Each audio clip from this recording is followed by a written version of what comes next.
You're listening to the Flip Houses Like a Girl podcast, where we educate, empower, and celebrate everyday women who are facing their fears, juggling family and business, embracing their awesomeness, and wholeheartedly chasing their dream of flipping houses. Each episode delivers honest-to-goodness tools, tips, and strategies you can implement today to get closer to your first or next successful house flip.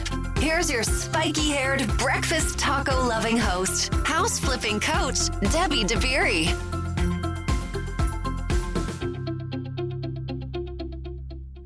Hey, what's up, you guys? All right, I know I sound weird still. I am still recovering from whatever virus tried to take me down for good. So I apologize that my voice sounds a little gruff, if you will. But I'm here, all right? And we're going to do this thing called the podcast. So we are going to explore this notion that I hear often of there just aren't any deals, Debbie. So we're going to explore that some more, okay? And I want to quickly do a little shout out. I love reading y'all's reviews.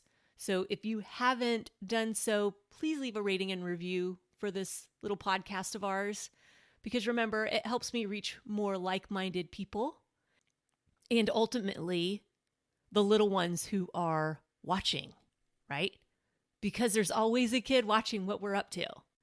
So if I can inspire another woman out there to totally go after her house flipping dreams and a kid sees her do that thing, that's what this is about, you guys.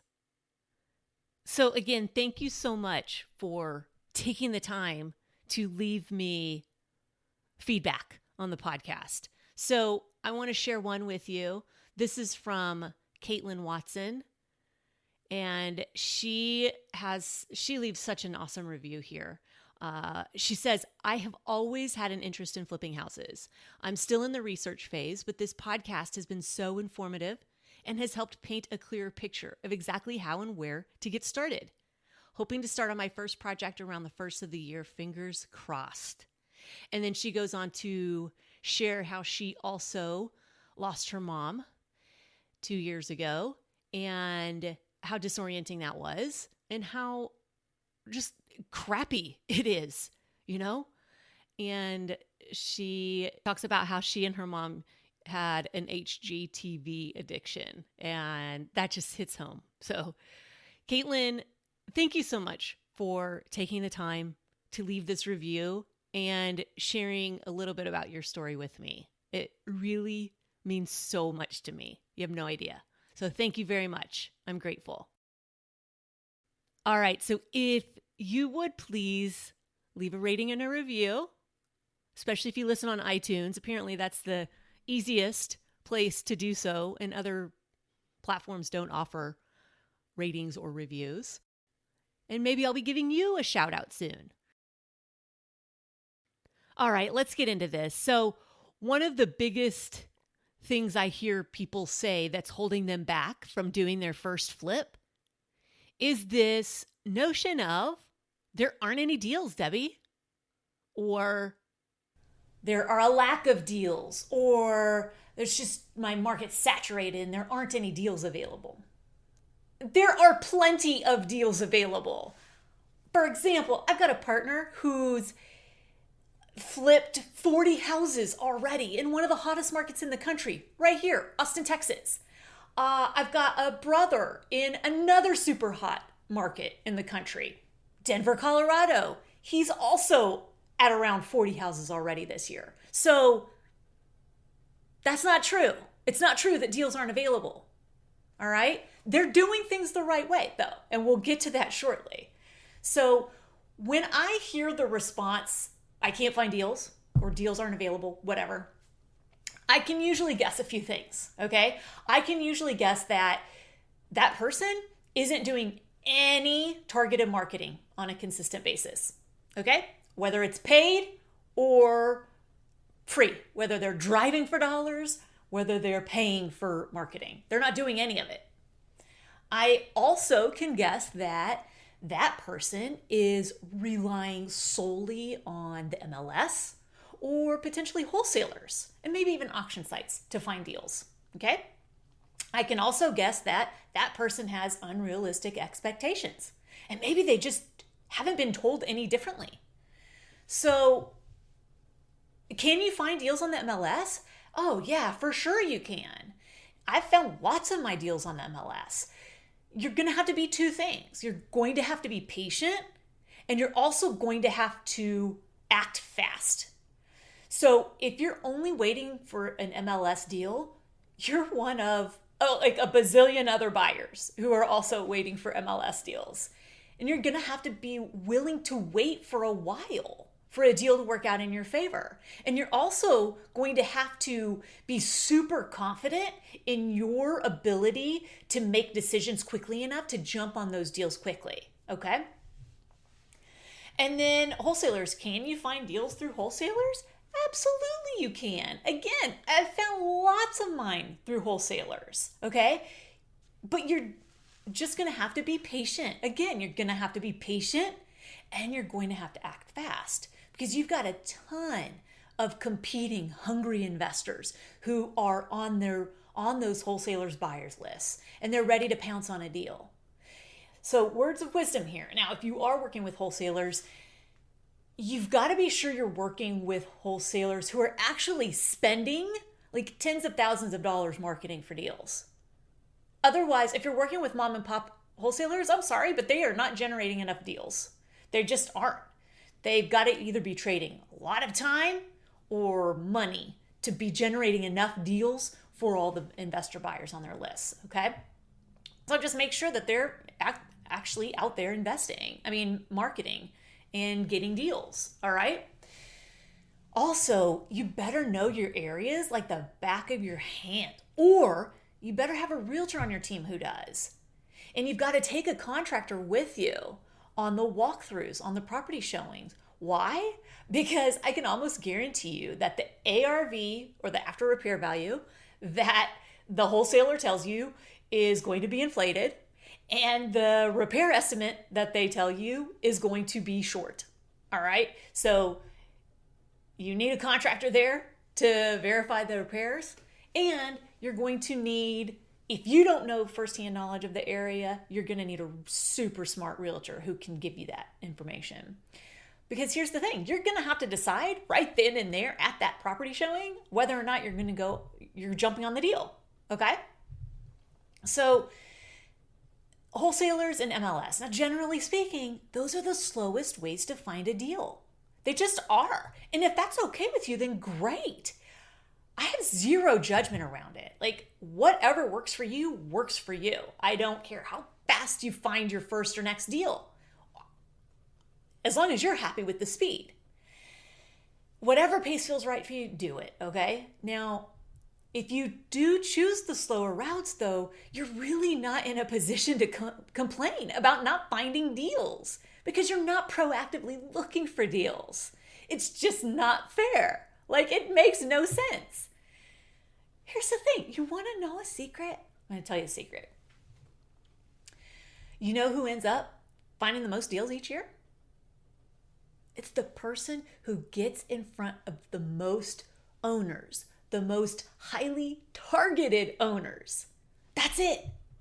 That's the secret. You want more deals? Get in front of more owners. It's really that simple. Want to shorten your time frame for finding a next deal or your first deal? Get in front of the right owners without a middleman, whether it's the MLS or a wholesaler, without the middleman. Get in front of the most owners. Do it consistently and do it regularly, all right? Now, here's the beauty. When you are generating those deals and those leads yourself, there's this money magic that happens because you're controlling the property. So when you control the property, when you have the contract on it, the beauty is you can make money on it several different ways. So you can assign the deal to someone else. You can wholesale the deal. You can do a prehab or a wholesale on the property. You can do a full rehab, go all in, go all out. You can buy it as a rental. So you have the most control and the most flexibility on how you make money on the deal when you have it under contract. So it's really smart. I talk about this a lot. It's really smart to have multiple streams of income. So you want to be generating those leads yourself so that you can make money on them in multiple ways, okay? It also prevents this that we've talked about before, that roller coaster income. It makes it so much smoother, all right? So I'm sure that you've heard the business adage, the riches are in the niches, right? For example, like let's say you've got an MLM product, right? Those multi-level marketing, maybe a little schemey things. Like my mom, for example, got into several different MLM things. It was always something. Amway, some weird air purifier thingies. It was always something. Anyway, in order though to sell her products, she had to have a niche, right? Everyone has to have a niche. So her niche was her sphere, right? You hear it, your sphere of influence.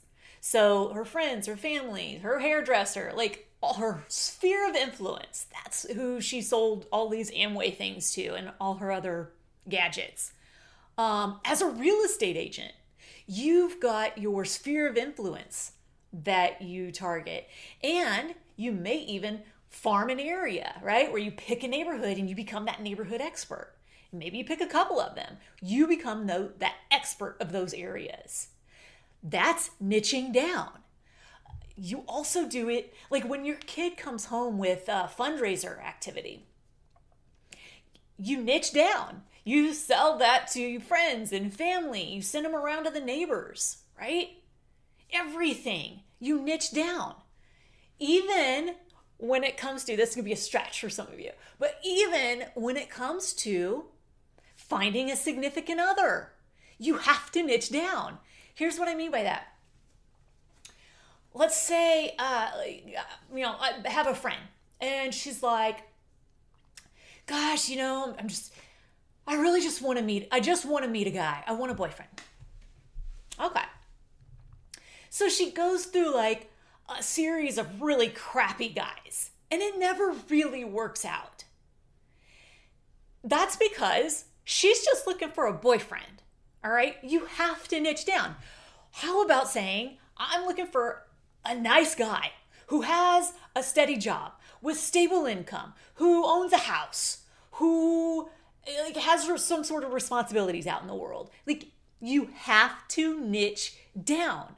If you don't know what you're looking for, you are not going to find it.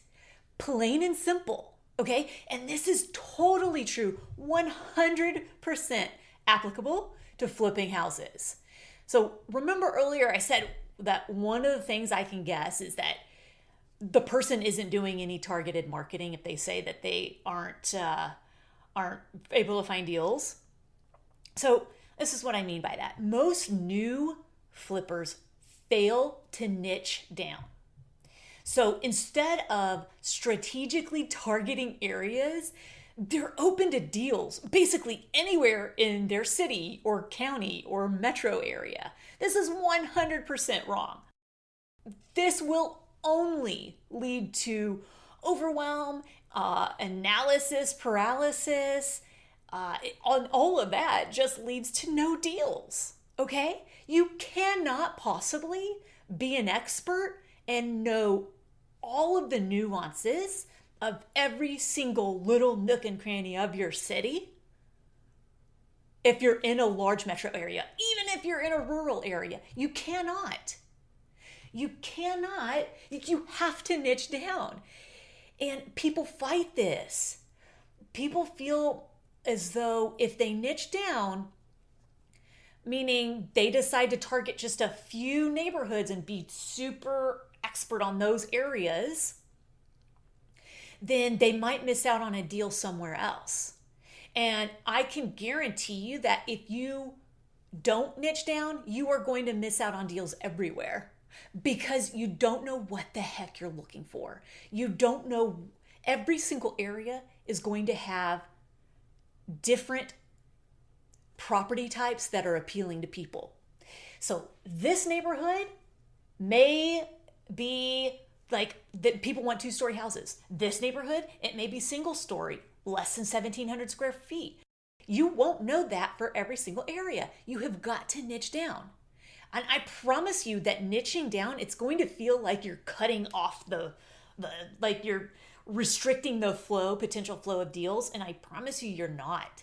You are just getting targeted on what you want and what you're looking for. And that is the way to be successful in this business. Hands down, it's the way. Now, look, I'm here in Austin. So there are over 400,000 housing units in Austin and 270 square miles.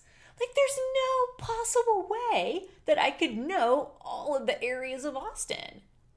I don't even attempt to. I target certain areas, certain neighborhoods, certain pockets. And even if you're in a rural area with far fewer housing units, you still have to niche down in terms of the areas that you're going to look at, in the areas you're going to target, the property types you're going to target, the owner types you're going to target. Meaning, are they elderly? Are the properties non-owner occupied? All of that comes into play when you're targeting. And by not targeting and not niching down in your specific areas, many of you are really just overcomplicating things and you're overwhelming yourself. And you have unrealistic expectations. So, how do you get in front of as many targeted owners as possible? You either have to trade time or money, okay? And if you're relying on passive ways to find deals, whether it's the MLS or wholesalers, again, I urge you to stop saying, I can't find deals. Because guess what? If you say you can't find deals, you are going to keep finding evidence that supports you can't find deals. And it's not true because you're not looking. You're not being proactive and looking for the deals if you're just sitting back and waiting, which is fine, but you have to have realistic expectations that it's going to take you longer. That's fine. Have realistic expectations that it's going to take you longer, okay? So you really can find deals. Successful investors in markets across the country, they are not saying they can't find deals, right? So there's that. They aren't saying it. Who's saying it? People who aren't actually finding deals and actually trying to find deals. All right. So that's it for today. The moral of the story is not being able to find deals is more of a mindset issue than anything else. All right? And a reluctance to niche down for fear of missing out on a deal somewhere. But that's not the case. Flipping houses, just like any business venture, just like anything worth doing, actually, is at least 90% mindset. And you've got to work on that daily, right? Mindset work is a daily practice. And then niching down is what the greatest businesses of all time have done. You've got to niche down. All right, a quick plug for my current video series called Follow That Flip. Are you guys following along on the flip I'm doing here with a couple of local women in my coaching program and tribe? Are you following along? It's fun. If you haven't registered yet to follow us on this journey of flipping this one house together, go to followthatflip.com flip.com. Okay, you guys, hopefully next time my voice will be back to normal and I will be fully back to normal. I don't know how normal I am, but it's all relative. Go out there, flip houses like a girl, and make it a great day.